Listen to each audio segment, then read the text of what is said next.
For 3 years, I was an agriculture literacy intern for a county program. So when I enrolled in this class and started my clinical experience, I was excited to change my views and to challenge my views of what agriculture literacy is. I was placed in my least favorite area, agriculture mechanics.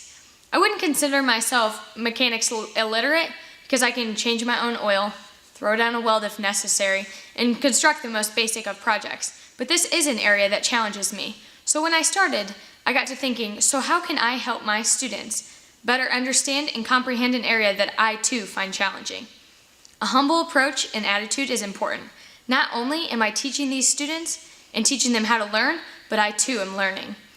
So here are 4 lessons that I learned during this experience. Number 1, revisiting content. I realized quickly that I did not feel as comfortable with this area because when I had learned it in high school and college, I was taught something and then I wasn't allowed to apply it again later on throughout the course. So I learned it once and then never got to apply it or revisit the topic again.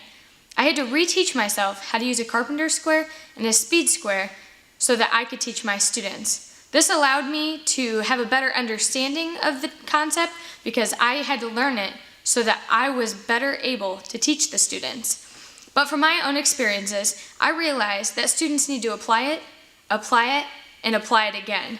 We cannot teach something once, never ask them to use it again, and expect them to know how to do it in the future. Number 2, learning by doing. We can sit lecturing for hours upon end about how to read a plan, how to answer specific questions about that plan. But can they read the plan, synthesize the information on the plan, and create the plan with real tools, in real materials, in real life? What good is reading a plan in the classroom if they cannot apply those concepts to do something? Not only is creating, constructing, and assembling a higher level of thinking according to Bloom's taxonomy, but they are learning by doing. Learning by doing is very words from the FFA motto. The FFA motto, learning by doing, guides agriculture education in this very agriculture mechanics class. It is the foundation. Number 3, teach them to be problem solvers. As educators, it's important to guide their learning rather than being the answer. Teach them to rely on their own ability to research and problem solve to find their own answer, a more meaningful answer. I remember specifically, while working on the picnic table construction project in this class, one of the students came up to us and said, "Hey, there's a mistake on this online curriculum plan for the picnic table. The legs are going to be too short, and that's going to make the picnic table set too low." Now, it was easy to come up and tell us what the problem was and that they found the problem.